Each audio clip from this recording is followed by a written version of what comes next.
Oh, my God. Is this live? Was Israel right to strike Iran? Is Iran even a threat? Who's going to join in? What is required for this to be World War III? Do you think the United States will get involved? Israel and Iran. Look, is the United States going to get involved? Is it World War III? This is the question. And if you were to believe a lot of people on social media, of course, you would think, yeah, we're going to World War III.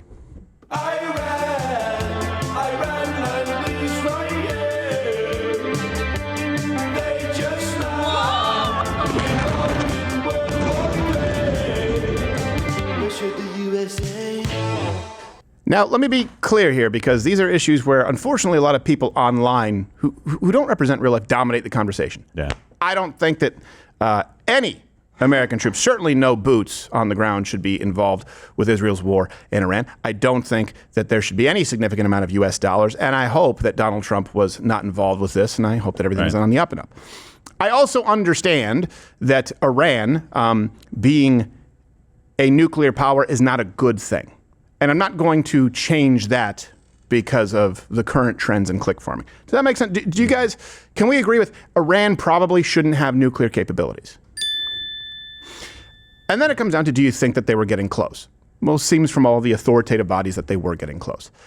As far as World War III, we need to ask ourselves, what would be required for World War III? That would mean many countries of significance getting involved, right? An international conflict on a global scale.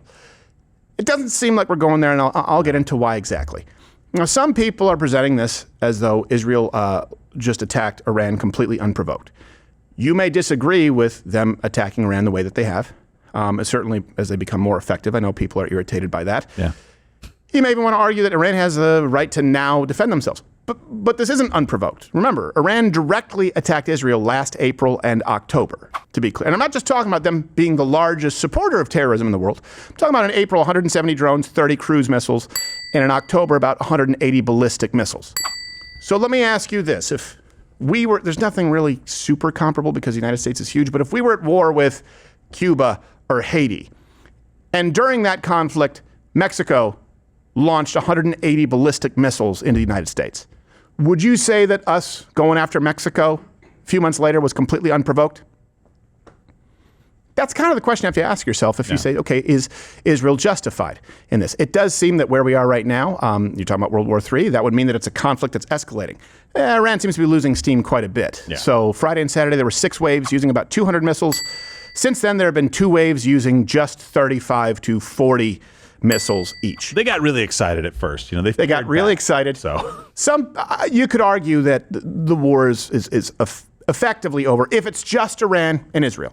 If it's just Iran, Israel can fly pretty much unfettered through Iran skies right now.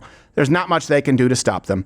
And any missile that's launched from Iran, Israel has drones. They can spot them, take them out. And I don't even believe that Iran has aircraft that could make it to Israel and back. That may be an exaggeration, but it's pretty close to reality. If they did, they don't really have the runway to get them off. So the air superiority is so lopsided right now in Israel's favor that if no one else gets involved, okay, pack it in. It's pretty much done. Yeah. No. If it's just them two. No, I 100% agree. And we've seen this movie before. Like we said this, I think, on Saturday, where he said, like, short of World War III, I don't even think this is going to end up in a full armed conflict between these two nations. No. They're just going to fire some missiles at each other, do some strikes, and then pretty much get together and go, okay, we shouldn't do this anymore. Right. And it seems like today there might have been some developments this morning where someone may have reached out asking to start some negotiations. A little bit, yeah. Do you have that update? Yeah, we have it at the end, actually. Oh, okay. I was going to ask you to maybe we should. You want to bring it up now? Yeah, sure. I mean, bring it up now. This just happened. According to the Wall Street Journal, the Iranians have been reaching out to the United States and Israel, basically saying, like, "Hey, can we talk? We'd like to end hostilities because you're kicking our ass." Can we find where this just happened? Is this right now? Okay. Well, this is breaking. It says Tehran has told Arab officials that they would be open to returning to the negotiating table as long as the U.S. doesn't join the attack. The official said they also passed messages to Israel saying it is in the interest of both sides to keep the violence contained. That sounds a lot like, let's let the bygones be bygones. We all said some things we didn't mean. You hit our military targets. We said the eradication of the Jews. The key is to just do better and improve from this. Bad choice of words. So that's a pretty lengthy setup. But Yeah. I also think it's important to note this going forward when these kinds of conflicts erupt, because I can't tell you how many times we have been here just in the last 2 years where people have said World War III, that's what's going to happen. And we've said, no, not really. Very, very unlikely, whether it's certain times during Russia-Ukraine, whether it's Israel, Hamas, Gaza. There have been many people out there saying this is World War III because Israel will involve the United States, and it's going to be a huge nuclear conflict coming from the Middle East. So before we get into that, I would just like to show you basically a clip of Israel's response to their desire for peace. Okay. This is not parody. Okay. This is Iranian state TV, I believe. Okay. You just keep. It's about 30 seconds, I guess. Don't worry about what she's saying. That's unimportant. Because then there's the response. Because she's a woman. Oh my God. Is this live? Yeah. That was live. Like today? Yep. This is like just. Well, you know, so Sorry, I'm laughing because it's like, please stop. So Not so much. Mullah's take that for what it's worth. Now, in his newsletter, and by the way, I would love to welcome Tucker Carlson on the show. I agree with him on a lot. I used to appear with him on Fox News, and I think a lot of what he says is very valuable. I disagree with him on some.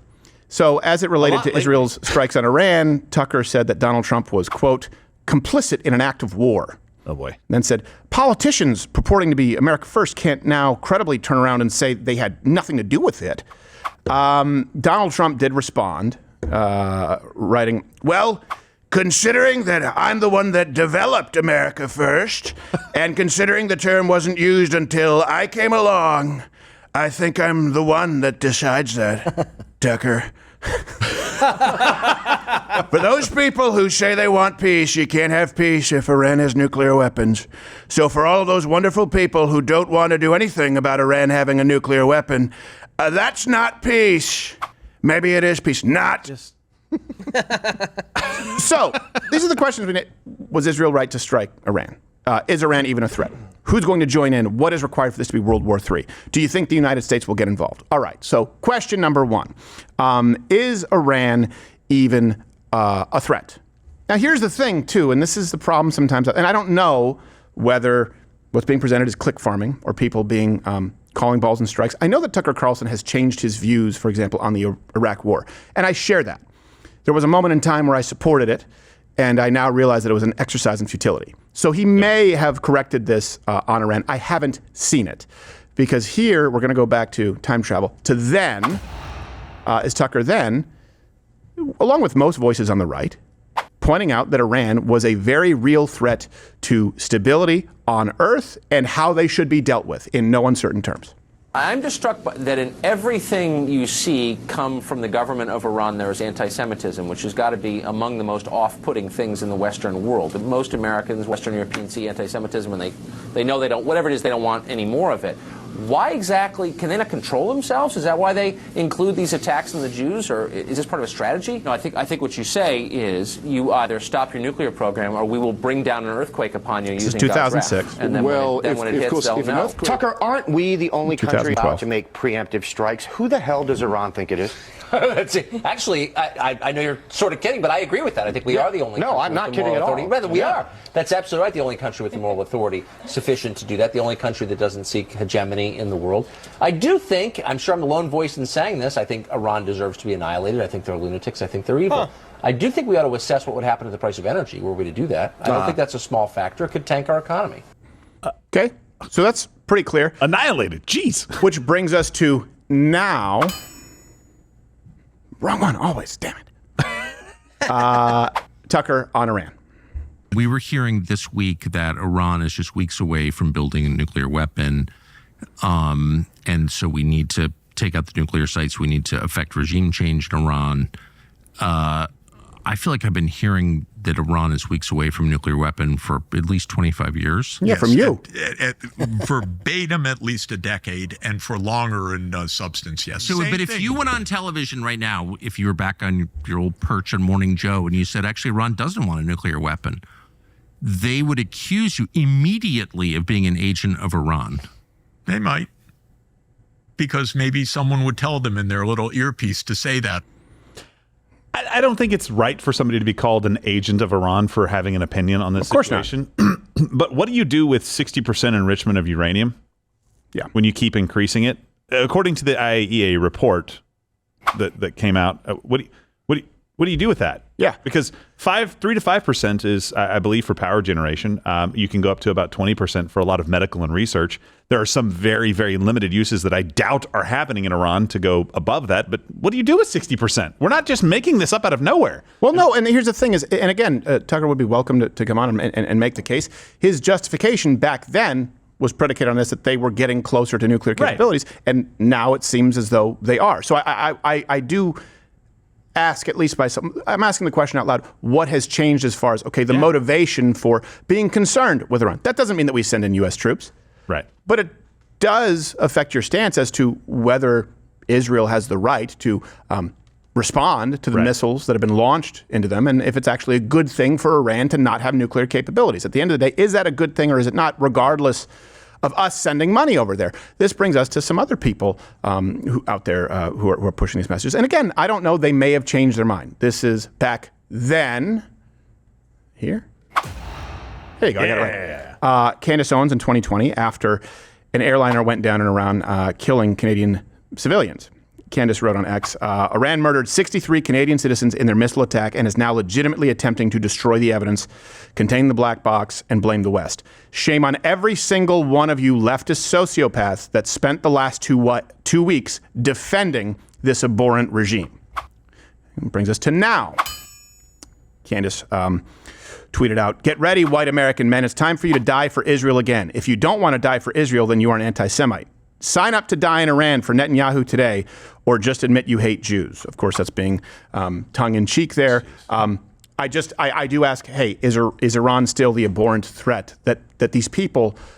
By the way, this wasn't even a disagreement, even from the left and people on the right, that Iran with nuclear capabilities is not a very good thing, because Iran wants to eradicate the Jews just as much as they want to eradicate any semblance of freedom or quote-unquote liberalism from the enlightened world, the Western world. Like, that is a part of their goal, to be clear. And you know how we know this? It's because of the financial support to the 6 or 7 affiliates that basically their only reason for existing is to attack and kill the Jews. Right. Like, we're not making this up out of nowhere. This is a legitimate problem that we're trying to deal with here.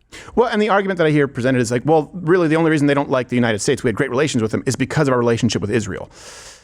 I think they'd find a way to hate us. But not necessarily. Again, it's kind of gone back and forth. Also important to remember, I do think there's a big difference in looking at this conflict really since 79. There's sort of been this touch and go. Iran, Israel have been at odds.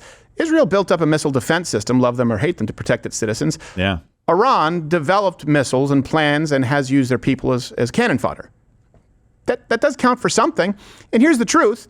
The IAEA's report in May shows that their uranium supply could be enriched to weapons grade in about 3 weeks. That's enough to make 9 nuclear weapons for Iran right now, or make 4 round trips to the future.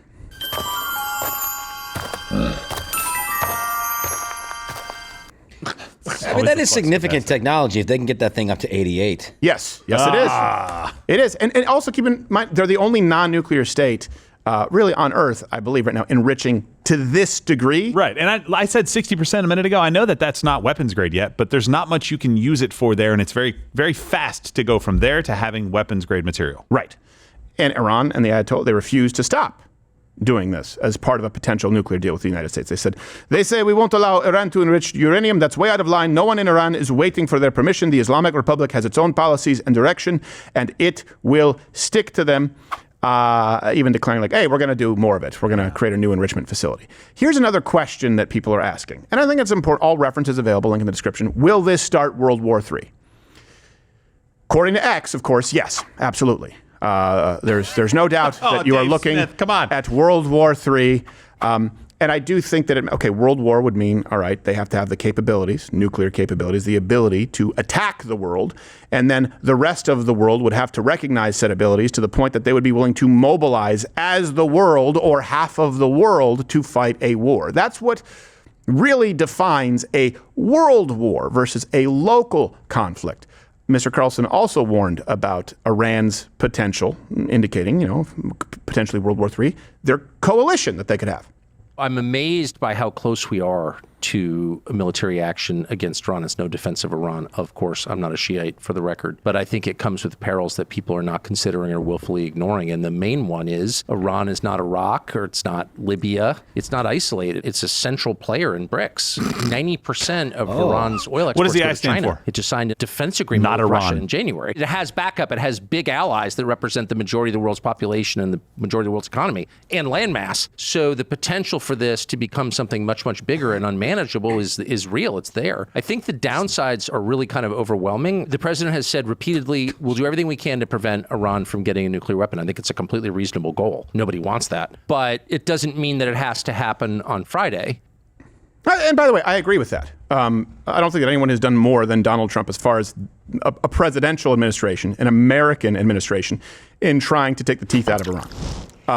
But it hasn't really worked to this point. In other words, they're still trying to enrich it. And so right now they find themselves in a conflict with Israel because they did launch a bunch of missiles. So you can understand why there might be some conflict there. And you have to ask yourself, okay, is it a good thing at this point?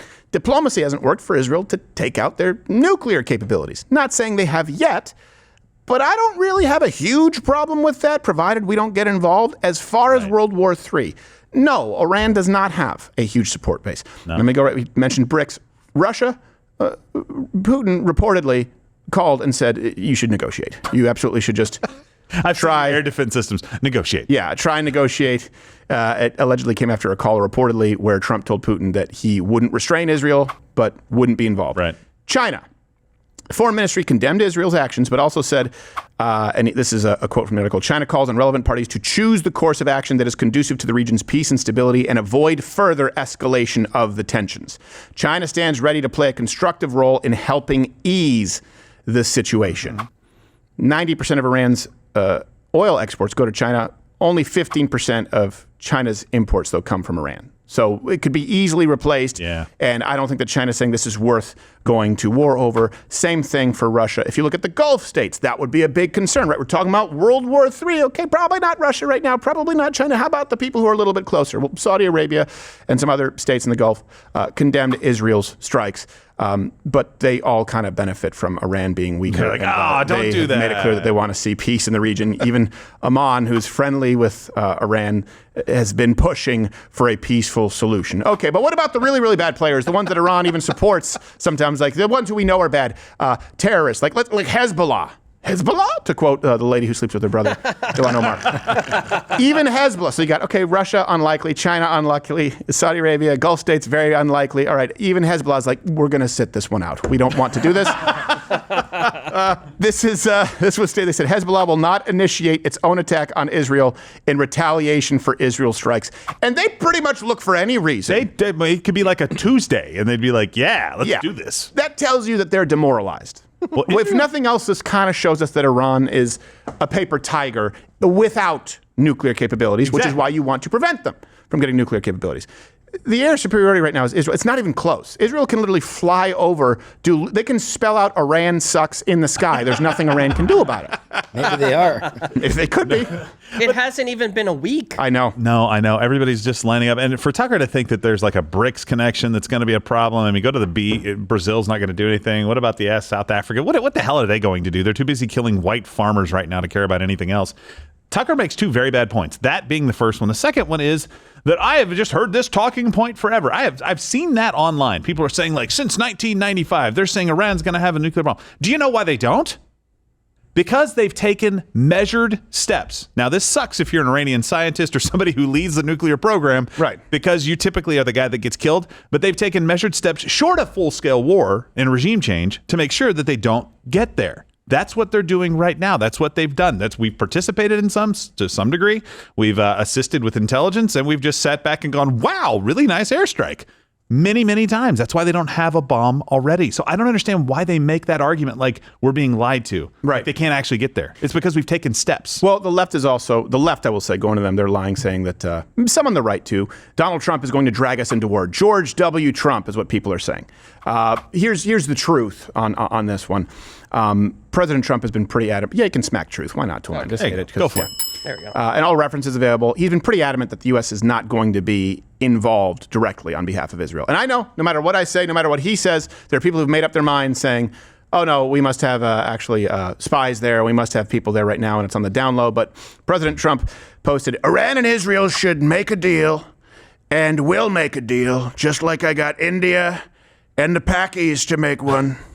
In that case, by using trade with the United States to bring reason, cohesion, and sanity into the talks with two excellent leaders who were able to quickly make a decision and stop. Likewise, we will have peace soon between Israel and Iran. Many calls and meetings now taking place.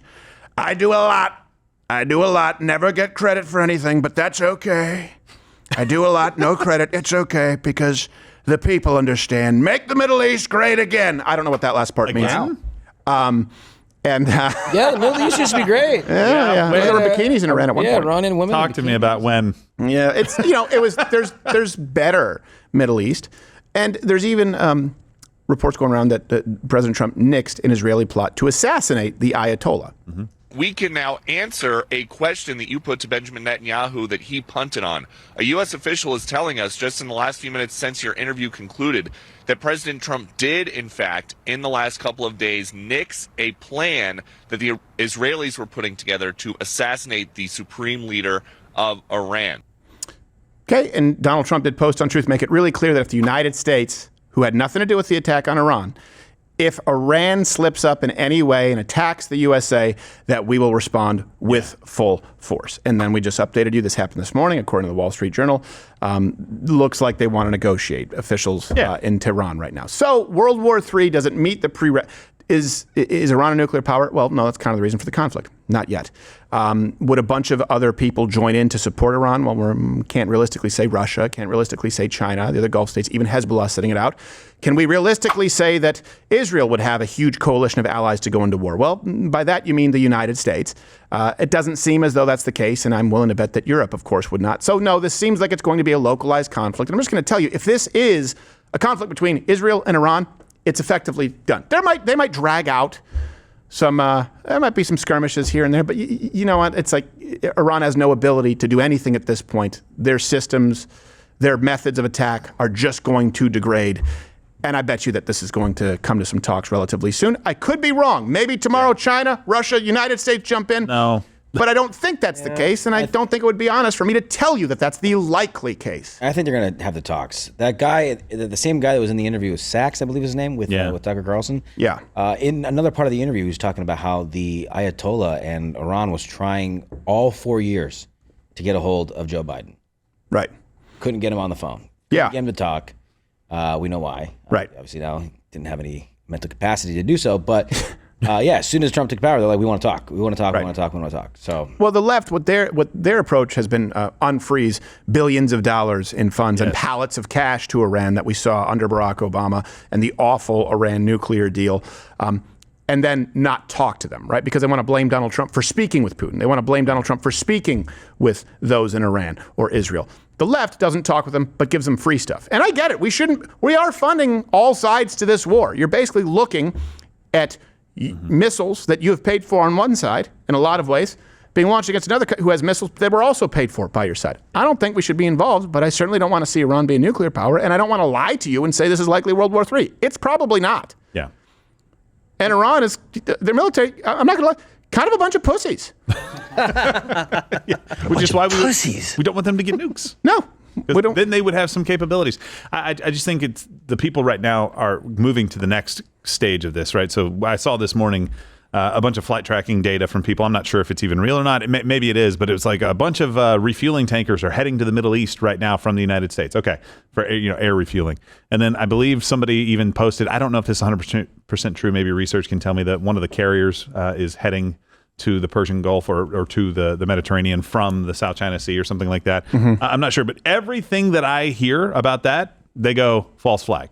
Right. Watch out for a false flag. I even heard, and I'm not kidding, a bunch of people saying that if somebody nukes an American city, it wasn't Iran, it was probably Israel to drag us into this war. I'm not kidding. And fairly prominent accounts. And I am not pro going to war for anything Israel wants at all. Right. I am pro staying the hell out of it, letting them fight their own battles and figure things out. You're a big boy. Go do what you want to do. Yeah. Absolutely an insane take, too, by the way. And the idea of Iran getting a nuke here somehow. I know. Yeah, I know. or the idea that Israel will be the ones. Here's the thing. Anyone who said false flag to get us into war, that's someone who I would question going forward if the United States doesn't get involved and it's not a global conflict. Because it does require that. In other words, for that statement to be made, this is a false flag. For someone to say that Israel set up a false flag, that would require people to be in cahoots, which would mean that it is a 100% inevitability that the United States, boom, got their excuse and is getting into a global conflict. If it doesn't happen, start questioning the people who say false flag on this front. Right now on CNN, they were just talking about how Donald Trump was saying that Iran is not winning this war and they should come to talks and negotiate. Yeah, they did say something in here basically right now. They said that Psaki is wrong. Biden was super conciliatory with the Iranians. I'm not sure about getting them on the phone or not, but they were saying that. But a lot of Iranian citizens are actually calling for the heads of the Ayatollah, or the head of the Ayatollah, basically saying like, hey, please take him out. Now, look, if there's a popular uprising, and you even saw Netanyahu speaking to the citizens of Iran, and saying like, hey, our beef is not with you, it's with your leadership, essentially. And he's been taking them out, right? The Israeli military has. Whether you like it or not, that seems to be what they're targeting right now, infrastructure and taking these guys out.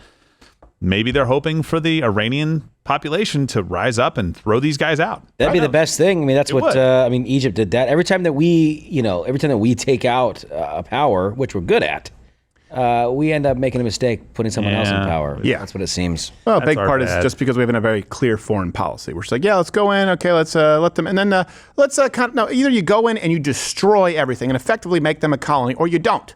Okay, this whole idea of going in and helping people out in nation building, I get it.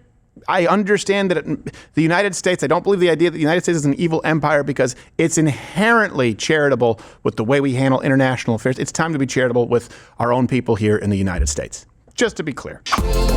Oh, you're still here? And you're still watching this on YouTube? You've probably noticed something is missing by now. I'm not here. That's because the Live Daily Show is now streaming exclusively on Rumble weekdays at 11 a.m. Eastern. Tune in there, where nothing is censored.